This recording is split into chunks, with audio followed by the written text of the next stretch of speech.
우리 대한민국을 여러분 흔히 한강의 기적이다 라는 이 말을 우리가 많이 들어봤죠. 그죠? 왜냐하면 왜 한강의 기적인가? 그것은 짧은 시간에 정말 이 갈목할 만한 그런 성장을 이뤄냈기 때문이죠. 대한민국은 여러분 아시다시피 한국 전쟁 이후에 어떻게 되었습니까? 정치, 경제, 사회 완전히 모든 기반이 무너졌습니다. 그리고 이데올로기의 잔재도 여전히 남아 있었습니다. 게다가 그 흔한 천연 자원 하나 없던 나라가 우리 대한민국 아닙니까? 그랬던 나라가 어떻게 이렇게 여러분 급속하게 그리고 이렇게 성장을 이루어낼 수 있었을까요? 그 이유는요, 다른 게 있는 게 아니더라고요. 그게 바로 인적 자원이었기 때문에 그렇다. 인적 자원에 집중했기 때문에 그렇다는 거예요. 특별히 여러분, 인적 자원의 중심에는 뭐가 있었냐면 교육열이 있어요. 교육열. 대한민국의 이 교육열은요, 둘째가라면 서러운 나라입니다. 생각해 보십시오. 여러분, 대한민국은 밥 먹고 남은 돈으로 공부시키는 나라입니까? 아니면 공부시키고 남은 돈으로 여러분 밥 먹는 나라입니까?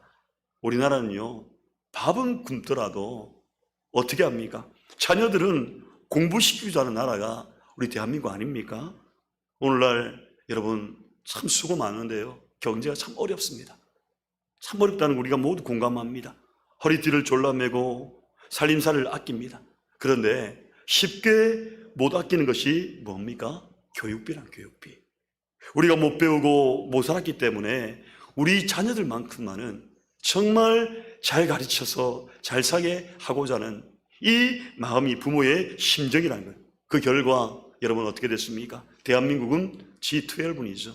G12에 여러분 행국이 되었습니다. 그리고 OECD 국가에서 경제 수준이 무려 여러분 9위입니다. 9위면 대단하거든요. 이 업적을 거두게 됩니다. 또 최근에는 여러분 알다시피 K-팝 그 열풍이 전 세계를 강타했어요. 우리 어린아이들 유튜브 들어가면 다 나옵니다. 전 세계 다 보고 있는 거예요. 거기다가 K-푸드, 거기다가 K-드라마까지. 빨리 집에 가서 드라마 봐야 되는데 하시는 분이 계실 것 같은데, 이런 것들이 열풍이 된 거예요. 전 세계가 주목할 만한 나라가 된 거죠. 여러분, 이건 봐도 얼마나 여러분 놀라운 일입니까? 우리가 잘 알고 있는 사우디아라비아 선진국일까요? 그렇지 않습니다. 사우디아라비아는 선진국 같지만 우리나라보다 후진국이에요. 그리고 우리가 알고 있는 이란, 이라크, 여러분 산유국이지만 개발도상국입니다. 왜냐면요, 교육 수준이 떨어져 있기 때문에 그렇다는 거예요. 이렇듯 여러분 국가의 미래는 천년 자원에 의해서 결정되는 것이 아니고 뭐가 자원이냐면 인적 자원, 여기에 의해서 결정이 된다는 거예요. 한국교회가 여러분 성장하게 된 배경도 이와 마찬가지입니다.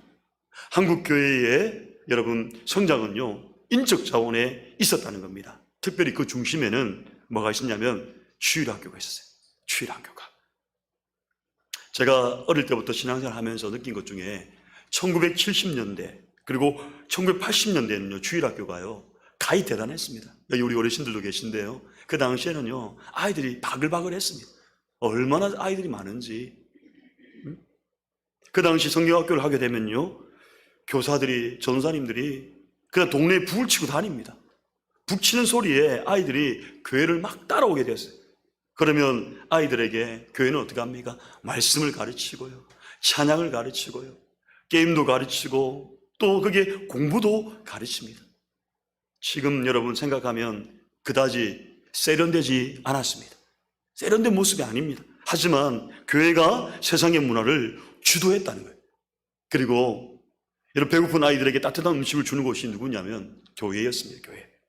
그렇게 자란 아이들이 교회의 청년이 되었고 그리고 장년이 되었고 교회의 기둥과 허리 역할을 감당했습니다. 그런데 여러분 오늘날 한국교회가 붕괴하고 있습니다.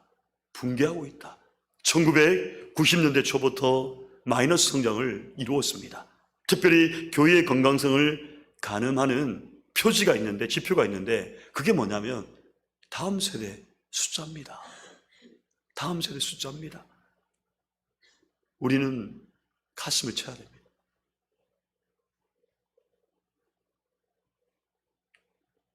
통계에 따르면요, 1990년대부터 도시교회의 10%에 달하는 청년부 숫자가 사라지게 되었다고 말합니다. 그리고 2000년대부터는 청소년 부서가 사라지고, 그 다음에는 여러분 어린아이 부서가 사라지는 것으로 확대되었다는 겁니다.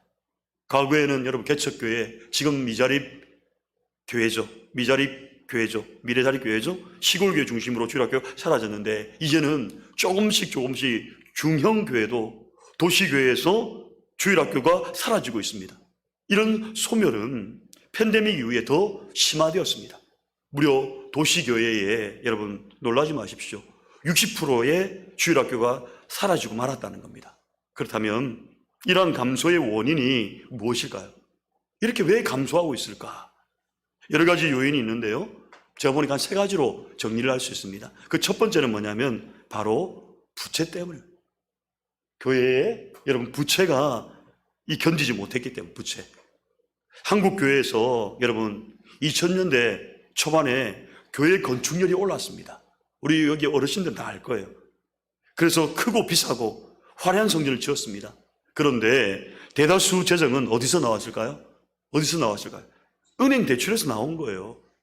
교회가 없으면 은행이 망한다 할 정도로 교회는 절대적으로 은행 대출에 의존했습니다. 그런데 교회는 어떻게 되었습니까? 2000년대부터 교회는 성도들이 점점 더 감소하다 보니까 부채를 견딜 수가 없었어요. 그러자 교회가 하나둘씩 파산하기 시작했습니다. 위기감을 느낀 교회는 적극적으로 예산을 삭감했고, 그 대상이 어디입니까? 바로 주일학교가 되었다. 주일학교가. 그러니 질 좋은 교육을 받지 못한 아이들이 교회를 떠났고요, 시간이 지날수록 성도의 수가 점점 더 감소되는 이 악순환이 반복이다. 이게 첫 번째 원인이고요. 두 번째 원인은 뭐냐면 이겁니다. 한국 교회의 이미지가 실추되어 거예요. 한국 교회 이미지. 여러분, 이것도 여러 가지 요인이 있지만 그 중에서도 목회자의 이 부도덕입니다. 제가 말하기도 참 부끄럽지만은 피할 수 없는 진실입니다. 특별히 3G가 굉장히 문제가 되었습니다. 첫 번째 G는요 뭐냐면 걸입니다. 걸. 여자 문제죠. 여자 문제. 스캔들, 성적인 문제가 목회자들에게 있었습니다. 두 번째는 바로 골드입니다. 골드. 금전적인 문제입니다. 목회자가 돈 문제가 깨끗하지 못했다는 거죠.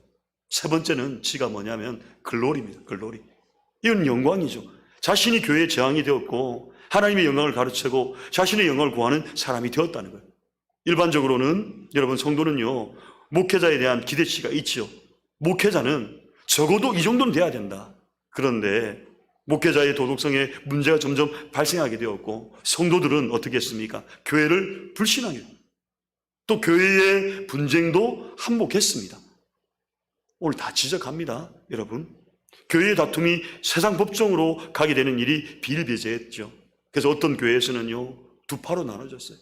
그래서 한 파는요 교회 본당에서 예배를 드리고 또 한 파는 교회 마당 입구에서 예배를 드렸습니다. 여러분, 정말 가슴 아픈 일이 아닙니까? 이러한 교회의 비상식적인 모습에 민감한 층이 누굴까요? 물론 모두가 민감하겠지만 특별히 젊은 층이 그러했다는 겁니다. 교회가 어떻게 저럴 수 있냐고 교회의 신물을 느끼고 하나둘씩 교회를 이탈해 갔습니다. 그래서 한국교회 이미지가 실추되었고 감소원이 됐다라고 하는 것이죠. 세 번째 원인은 뭐냐면 바로 이것 때문입니다. 저출산 고령화 여파였습니다. 저출산 고령화 여파입니다. 미래학자였던 김윤식 박사님은 2028년도, 이제 여러분 4년 뒤입니다. 2028년도가 되면은 한국 교인의 전체 60에서 70%는 55세 은퇴자 이상이 될 것이라고 말했습니다. 또 2050년이 되면요 한국 교회의 65세 이상이 전체 46%를 차지하게 될 것이라고 예고했습니다.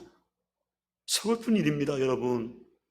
이런 현상은 어딜 보면 알고 있냐면요 2011년 영국의 성공회에서 예견되었습니다. 영국 교회의 성도가 점점 감소하게 되자 성공회 교회가 성도들 연령을 조사를 해봤습니다. 근데 해보니까 평균 60세가 넘었습니다. 이게 무슨 이야기입니까? 여러분, 영국 성공회는 20년이 지나면 자연스럽게 소멸된다는 겁니다. 자연스럽게 없어지는 거예요. 그래서 어떻게 해서든지 성공회를 활성화시키려고 최선을 다했습니다. 하지만 여러분 10년이 지난 후에 그 숫자는요 더 감소되었습니다. 감소하게 되었다는 겁니다.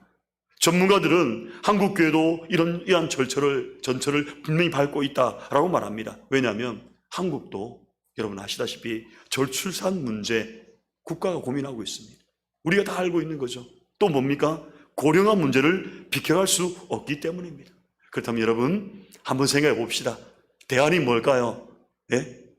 감히 제가 이렇게 말하기가 쉽지는 않지만 여러분 이렇게 말씀드리고 싶습니다. 여러분 진짜는 기술보다 기본으로 돌아가는 거예요. 껍질보다 여러분 본질에 충실하는 겁니다. 교회가 시대의 옷을 입고 컨텐츠를 준비하는 것도 중요합니다. 하지만 종교개혁의 슬로건이 무엇일까요? 그게 무엇입니까? 아드 폰테스. 다시 기본으로 돌아가자. 성경으로 돌아가자. 본질로 돌아가자. 아닙니까? 물론 역사적으로 항상 교회는요 위기가 있었습니다. 하지만 그때마다 본질을 기본을 지키고자 했던 자들을 통해서 하나님은 기회를 주셨다는 거예요. 오늘 우리 시대 여러분 각 교단, 각 교회마다 다음 세대의 위기도 마찬가지 아닌가요? 다시 한번 기본으로 돌아가고자 본질을 지키고자 하는 사람들 바로 저와 여러분 우리 교사 선생님들 통해서 하나님은 분명히 소망을 주실 줄로 믿습니다. 그런 교회가 성동교회가 되기를 간절히 소망합니다. 장로님들하고 또 이렇게 있다가 제가 간다고 하니까 성동교회인 줄 알아봐요. 문현동에 있는 성동교회인 줄 알고 거기 가는 줄 알고 아니 그거 말고 가까운 데 있습니다. 성등교회입니다. 발음을 잘해야 되니까. 성등교회가 성령의 등불입니까? 예 그렇군요. 아주 이름이 뛰어나네요. 성령의 등불이 늘 꺼지지 않는 교회. 너무 은혜로운 그런 교회인 것 같습니다. 우리 성등교회는요 소망이 있습니다. 왜냐하면 지금 우리 교사들이 다시 기본으로 돌아가면 되는 거예요. 다시 본질을 따라 추구하면 되는 거예요. 옛날에 했던 거 여러분 그 컨텐츠 그 옷은 입고 있을지 모르지만은 시대에 맞는 걸맞는 것을 구하고 기도하고 바꾸면요 하나님이 지어 주셔서 우리 성동교회에 이 복음의 열정이 이 어린 생명들이 다시 살아나는 역사가 있게 될 줄로 믿습니다. 그렇다면 여러분 다음 세대에 정말 본질을 세우기 위해서는 우리가 어떻게 해야 되는가? 저는 오늘 한 3가지만 여러분들과 말씀하고 마치려고 합니다. 자, 첫 번째는 뭐냐면요 다음 세대 본질을 세우기 위해서는 이게 필요합니다. 같이 한번 읽어볼까요? 시작. 마음을 찢어야 합니다. 이런 마음을 찢어야 한다는 거예요. 오늘 마가복음 6장 34절 말씀 한번 볼까요? 같이 한번 읽어봅시다. 시작. 예수께서 나오사 큰 무리를 보시고 그 목자 없는 양 같음으로 인하여 불쌍히 여기사 이에 여러 가지로 가르치시더라. 아멘. 여러분 지금 예수님께서 목자 없이 방황하는 무리를 보시고 향하여 불쌍히 여기는 마음이 있었다고 성경이 말씀하고 있죠. 여기서 여러분 불쌍히 여겼다 이 말은요 이 원어에 보면은 스플랑크 니조마이라는 단어입니다. 스플랑크 니조마이. 이거는 뜻이 뭐냐면 창자가 찢어지는 마음이라는 뜻이에요. 창자가 찢어지는 마음. 여기 질문해 볼게요 여러분. 여기 우리 교사 선생님들 잠깐만 손 한번 살짝 한번 펴 주시겠습니까? 우리 성동교회 교사 선생님들 한번 손 한번 살짝만. 감사합니다. 고맙습니다. 한번 여쭤보도록 하겠습니다. 우리 선생님은 다음 세대를 보면서 정말 창자가 찢어지는 그 아픔을 가지고 그렇게 아이들 대하고 있습니까? 네, 말은 못하지만 그 심정을 가지고 여러분 기도하고 있는 줄 압니다. 앞서 여러분 말한 것처럼 교회가 시스템을 구축하고 컨텐츠를 개방도 굉장히 중요합니다. 그리고 시대의 흐름을 읽고 문화의 옷을 입는 것도 중요합니다. 하지만 본질을 상실한 껍질이라면 모래 위에 세운 집과 같다는 겁니다. 아무리 교회, 주일학교 다음 세대가 작아도요 우리에게 필요한 것은 뭐냐면 자녀를 향한 이 다음 세대를 향한 불쌍히 여기는 예수님의 마음으로 스플랑크 니조마이, 이 마음이 필요하다는 겁니다. 이 마음을 가져라는 겁니다. 한 명 있어도 괜찮습니다. 두 명 있어도 괜찮습니다. 그 한 영혼을 붙들고 스플랑크 니조마이, 이 마음을 가지고 하나님 앞에 마음을 올리라는 겁니다. 중국의 단동에 보면 한 동물학자 실험을 했다 합니다. 새끼 제비를 가져다가 송곳으로 새끼 제비를 콕콕콕 찔렀어요. 그때 어미새의 반응을 연구한 거예요. 중국에서.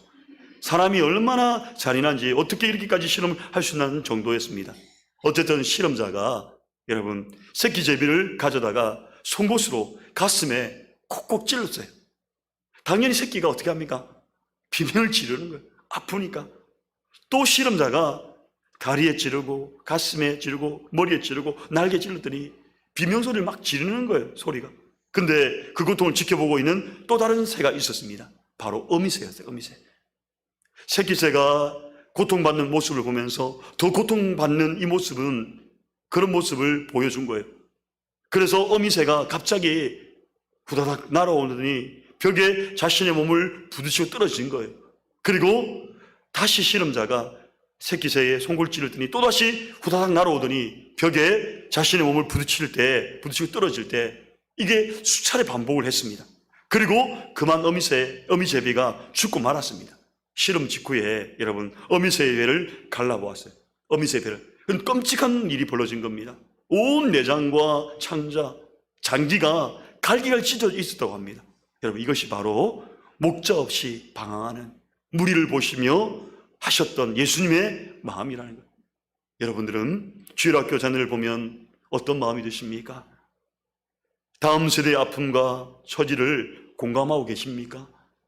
그들이 무엇 때문에 힘들어하는지, 그들에게 필요한 것이 무엇인지 여러분 이해하고 계십니까? 우리 선생님들, 우리에게 필요한 것은요, 먼저 공감하는 마음입니다. 공감하는 마음. 교사가 여러분 어린아이들의 이 마음을 공감하지 못한다면 죄송합니다. 교사로서 빵점이에요. 근데 목사님, 저는 공감의 능력이 별로 없어요 라고 하시는 분들이 계신가요? 원래 타고난 천성이 그래요 하시는 분이 계신가요? 그렇다면 오늘 찬양했잖아요. 능치 못할 일이 없으신 전능하신 주님께 어떻게 하라는 겁니까? 구하라는 겁니다. 주님, 우리 반 아이들 내가 소통을 못했습니다. 그들의 마음을 공감할 수 없었습니다. 주님, 내게도 사람은 적지만은 그 공감의 은혜를 베풀어 주셔서 이 예수님이 찢었던 그 마음, 스프랑크 니조마이의 이 마음을 품고 기도하게 해달라고 기도하는 우리 교사들 되시기를 소망합니다. 저는 이번 이 설날 때 윤석열 대통령께서 노래로 국민들께 설 인사를 올린 유튜브 영상을 본 적이 있습니다.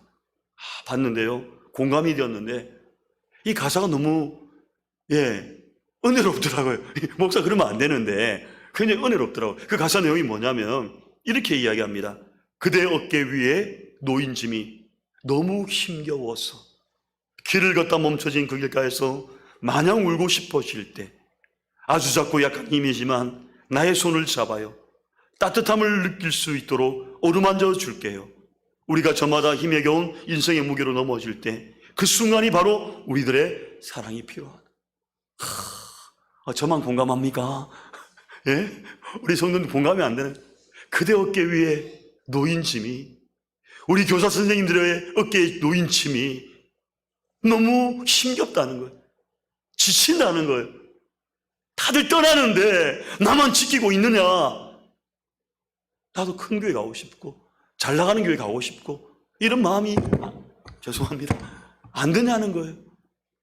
여러분, 저는 이게 꼭 우리 다음 세대 어린이들, 다음 세대 청소년들, 우리 교사들의 마음처럼 느껴지는 거예요. 그대 어깨 위에 놓인 짐이 너무 힘겨워서 그저 마냥 그 자리에서 울고 싶어질 때 그때 그들에게 필요한 것이 뭘까요?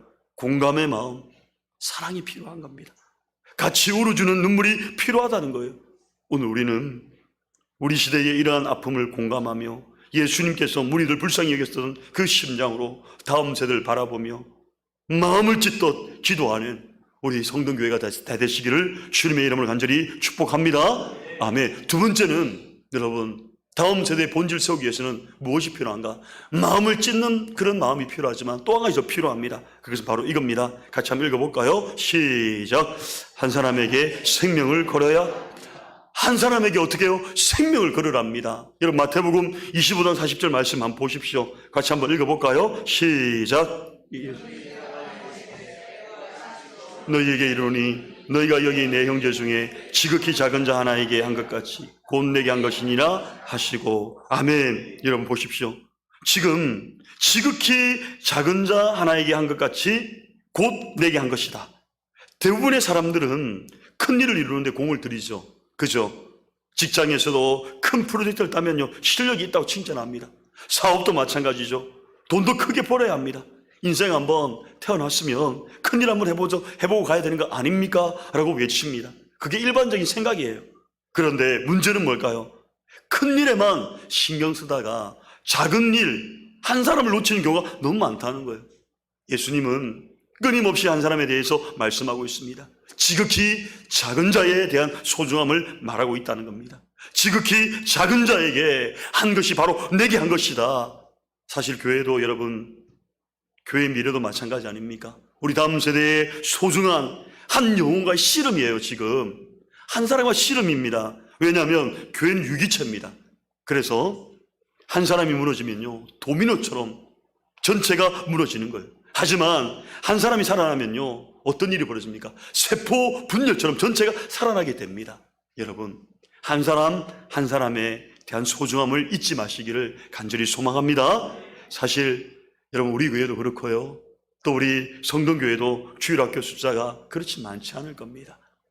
지금 한국교회에 어정쩡한 그런 규모의 교회들이요, 많은 어려움을 겪고 있습니다. 아까 통계도 봤지만은 주일학교가 점점 사라지고 없어지는 추세입니다. 그럼에도 불구하고 우리 주일학교 선생님들, 특별히 아까 손들었던 우리 교사님 축복하고 싶습니다. 아니, 축복합니다. 아침 일찍부터 여러분 생각해 보십시오. 어린아이 한 생명을 위해서 그 헌신을 아끼지 않습니다. 물질을 투자하고요, 시간을 투자하고요, 그분의 섬김을 통해서 아이를 한 명이라도 더 세우기 위해서 애쓰는 그 마음, 얼마나 고맙습니까? 이거 누가 알아줍니까? 사람들은 알아주지 않습니다. 그러나 우리 주님은요, 반드시 이분의 눈물과 헌신과 그리고 섬김을 알아주시고, 우리 젊은이들이 말하는 쓰담쓰담, 우리 교사 선생님 한 분 계신데요, 여러분 쓰담쓰담 해주십시오. 축복해 주십시오. 당신이 미래입니다 라고 칭찬을 아끼지 마십시오. 사랑하는 여러분, 한 영혼에게 생명을 걸고 끝까지 실험해 보십시오. 아무 일도 일어나지 않는다고 포기하지 말고 주님께서 일하시게 하는 우리가 되기를 소망합니다. 한 사람에게 생명을 걸어야 다음 세대가 놀라운 기적이 일어난다는 사실을 잊지 말기를 소망합니다. 이 마음입니다. 저희 교회도 마찬가지입니다. 다음 세대를 향해서 얼마나 기도하는지 몰라요. 그래서 우리는 3월 1일부터 우리 교회에서는요, 이 기도의 불을 밝혀라, 이 큰 기도 실천을 가지고 24시간 개방해 놓고 성도들이 오고 가며 기도할 수 있도록. 우리 권사님들 뭐 하십니까? 교회에서 주무세요, 엎드리세요. 다음 세대를 향해서 눈물 뿌려야 됩니다 라고 하니까 공감을 하시는, 필요하다고 느끼는 거예요. 교회는 그럴 때에 다음 세대 한 영혼, 이 한 생명을 붙들고 주님의 이 마음으로, 심장으로 나아간다면 여러분 발전 안 할 수가 없어요. 성장 안 할 수가 없는 거예요. 신기한 것은 이렇게 기도하니까요, 하나님이 사람들 보내주셔요. 하나님이 우리가 열심히 해서 수단을 통해서 한 게 아니에요. 그냥 기도했을 뿐이에요. 그런데 하나님이 사람들 보내주신 주일학교를. 그래서 주일학교 늘어나는 거 보면서 이게 하나님의 뜻이 아니면 무엇이겠냐 하는 생각을 해보게 되더라는 겁니다. 한 생명에게 생명을 걸어야 다음 세대에 놀라운 기적이 일어날 줄로 믿습니다. 마지막으로 하나만 더 살피고 마쳐보려고 합니다. 여러분, 마지막으로 우리 다음 세대 본질을 세우기 위해서는요, 이게 필요합니다. 한번 읽어볼까요? 시작. 롤모델이 되어야 합니다. 롤모델. 여러분, 고린도전서 4장 16절 말씀 다시 한번 읽어봅시다. 시작. 그러므로 내가 너희에게 권하노니 너희는 나를 본받는 자가 되라. 아멘. 여러분, 여기서 사도 바울이 지금 이야기합니다. 나를 본받는 자가 되라. 라고 이야기를 하죠. 바울은 고린도 성도들에게 나를 본받는 자 되라. 사실 민망하기도 하겠죠. 예, 자기를 본받으라 하니까. 근데 이유가 있습니다. 왜냐하면 다음 세대는요, 롤모델이 필요하기 때문에 그렇다는 겁니다. 이 시대는 모델을 보지 못한 시대입니다. 가정도 무너졌고요, 또 교단도 무너진 지 오래되었습니다. 이제 남은 것은 뭐밖에 없을까요? 교회밖에 없는 거예요. 이제 남은 것은 교회밖에 없는 거예요. 교회가 롤모델이 되어야만 합니다. 사실 여러분들도 여기까지 세워지기까지 사랑을 쏟아주었던 그 누군가가 있지 않았습니까? 그분이 목회자일 수도 있고요, 그분이 교사일 수도 있고요, 아니면 부모님이 될 수가 있고요, 선배가 될 수 있고 멘토일 수도 있습니다. 그분들과의 이 모든 수고와 헌신으로 인해서 부족하지만 우리가 이 자리에 있는 힘이 되지 않았습니까? 저에게도 사실 좋은 롤모델이 되는 전사님이 있었어요. 중고등부 시절 때, 학창시절 우리 교회 중고등부가 신앙으로 잘 세워지도록 그 전사님이 남다른 열정을 가지고 있어요. 눈물을 가져 있었고요, 기도를 했고요, 또 아이들에게 헌신하는 모습이 있었습니다. 그래서 그 당시에 우리 다음 세대 주일학교가요, 건강하게 세워지도록 하나님께서 역사하신 것을 저는 보게 되더라는 거죠. 그러므로 여러분, 우리가 먼저 예배의 롤모델이 되어야 합니다. 주일학교 교사가 회의한다 치고 예배에 늦게 온다, 아이들이 뭘 보고 배우겠습니까? 안 보는 것 같아도요, 아이들은 다 압니다. 우리 부모님들 여행 간다고 예배를 빠진다, 아이들도 예배를 쉽게 우습게 여기게 된다는 겁니다. 또 우리는 삶의 롤모델이 되어야 됩니다. 삶에 우리가 거짓말 잘하는데 아이들에게 정직하게 살라고 말할 수 있을까요? 우리의 자녀들은요, 부모의 앞모습을 보고 자라지 않고요, 부모의 뒷모습을 보고 자라난다는 겁니다. 이제 말씀을 조금 정리해 보려고 합니다. 오늘 우리가 읽었던 이 본문, 여러분, 여호수아가 죽고 난 뒤에 다음 세대에 대해서 묘사하고 있습니다. 우리 사사기 2장 10절 말씀 한번 읽어봅시다. 같이 읽겠습니다. 시작. 그 대세의 사람도 다 그 주당에게로 돌아갔고 그 위에 일어난 다른 세대는 여호와를 알지 못하며 여호와께서 이스라엘을 위하여 행하신 일도 알지 못하더라. 아멘. 여러분 보십시오. 지금 그 세대 사람도 라고 이야기하죠. 지금 그 세대의 사람들은 누굴 말하냐면 여호수아 세대를 말하는 거예요. 여호수아 세대. 여호수아 세대는 여러분 여리고성을 무너뜨리고 가나안 땅을 정복했지요. 그런데 그들이 다 죽고 난 뒤 다음 세대가 일어났다라고 이야기하지 않습니다. 뭐라고 이야기합니까? 다른 세대는 여호와를 알지 못하며 라고 이야기합니다. 다른 세대. 여러분, 넥스트 제너레이션이 아닙니다. 다른 세대. Another generation입니다. 하나님이 누구인지도 알지 못하고 또 하나님이 하신 일도 모르는 세대가 되었다는 거예요. 지금 우리 모습 아닌가요? 저도 이 모습 보면 너무 답답하고 안타깝고 마음이 찢어지는 것 같습니다. 우리 다음 세대가 다음 세대가 아니라 다른 세대로 살아가고 있는 이 모습을 보면서 한국 교회와 우리 교회들이 지금 이 모습이 아닌가? 여러분, 우리의 믿음의 선조들은요, 목숨 걸고 이 신앙을 지켰습니다. 일제 강점기 아래 핍박에도 교회를 지켜냈고요, 6.25 동란에도 믿음을 지켜냈습니다. 그런데 여러분은 선조들의 이 신앙을 이어받아 생명 걸고 믿음을 지키고 있습니까? 그럼 또 꼰대라 하겠죠. 아닙니다, 여러분. 믿음은 꼰대가 없습니다. 우리가 그 신앙을 지키고 이어받아야 되는데 그렇지 못하고 있다는 거예요. 또 한편으로는 우리 자녀들의 신앙을 다음 세대로 여러분 이어지고 있는지 돌아봐야 됩니다.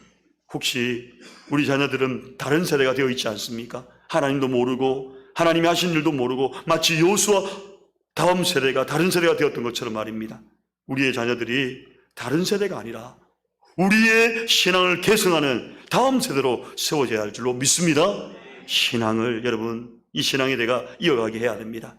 그래서 여러분 보시면은 이 유럽 교회는요, 부모 때 청교도 신앙을 가졌습니다. 그러나 그 다음 세대에 와서는요, 동성애를 인정했습니다. 유럽 교회가 동성애를 인정했고요, 마약을 합법화하는 다른 세대가 되었답니다. 그리고 교회를 이슬람의 술집에 다 팔아넘긴 거예요. 우리는 이러한 전철을 절대 밟아서는 안 됩니다. 언젠가 우리가 주님 앞에 갈 때 주님 품에 갈 때에 우리 자녀들은요, 지금 우리 세대는요, 추도 예배를 드릴 수 있는 가정, 부족했지만 우리 신앙을 기리며, 그래 우리 아버지 어머니 때에 신앙이 맞았다, 그렇게 사는 것이 옳은 것이었다, 부모님의 기도가 우리 가족을 지킬 수 있었다라는 이런 신앙 고백, 신앙의 모습이 있어야 되지 않습니까? 그렇기 위해서는요, 교회의 미래가 굉장히 중요합니다. 우리 교회의 미래가 중요하다는 겁니다. 좋은 밭에서 나무가 잘 자라듯이 좋은 교회에서 영적인 거목이 세워진다는 겁니다. 그래서 교회는요, 여러분 자녀들이 잘 자랄 수 있도록 밑바탕, 밑거름이 되어줘야 한다는 겁니다. 오늘 우리 성동교회가 다음 세대를 향해 여러분 아낌없이 지원하고 이들이 마음껏 교회에서 활동하도록 길을 열어주는 건강한 교회가 되기를 간절히 축복합니다. 아까 아이들이 앞에 나와서 율동하는데요, 이 아이들이요 소망입니다. 그 쪼매난 게 뭘 한다고, 아이고 뭐가 되겠어. 예, 저도 훌쩍 가버렸어요. 여러분들도 어른이 되어버렸잖아요. 금방이거든요. 아이들 뛰어노는 거 뭘 하지 마세요. 아이들이 시끄럽게 한다고 앞에서 조용히 해, 그 말 하지 마세요. 아직 아이들이기 때문에 모르는 거예요. 교회는 아이들이 시끌벅적해야지 여러분 소망이 있는 거예요. 우리는 이제 가는 세대 아닙니까? 그런데 저들은 자라는 세대입니다. 아이들을 말씀으로 양육하고 이 교회에서 마음껏 뛰어놀도록 배려하고 그 아이들을 위해서 기도해 보십시오. 눈물 흘려 보십시오. 하나님이 가만 놔두는가? 바뀌는 거예요. 마지막으로 여러분, 이 콜리덴 그 붐이라는 여사가 있는데요, 이분이 우리에게 아주 와닿는 말을 했는데 이런 이야기를 했습니다. 한번 읽어볼까요? 시작. 알지 못하는 우리의 미래를 우리가 알고 있는 하나님께 맡기는 것을 결코 두려워하지 말라. 여러분 보십시오. 알지 못하는 우리의 미래, 우리는 한 치 앞도 내다보지 못합니다. 그잖아요. 당장에 지금 1분 1초 이후에 우리 어떤 일이 생길지 모르잖아요. 알지 못한 우리의 미래를 우리가 알고 있는 하나님께 맡기는 것을 결코 두려워하지 말라 합니다. 이것을 다른 말로 하면 지금 저와 여러분 한국교회의 위기를 말하는 겁니다.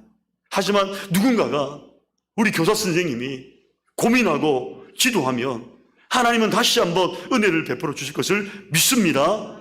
오늘 성동교회 우리 주일학교가 다른 세대가 아닌 다음 세대로 정말 잘 세워지고 아이들이 뛰어다니고 아이들의 웃음소리가 넘쳐나고, 그래서 신앙의 대를 이어가는 건강한 교회, 소문난 교회, 건강한 우리 교사들로 채워지는 아름다운 역사가 있는, 정말 하나님이 기뻐하는 그런 교회가 다 되시기를 주님의 이름으로 간절히 축원드립니다. 아멘.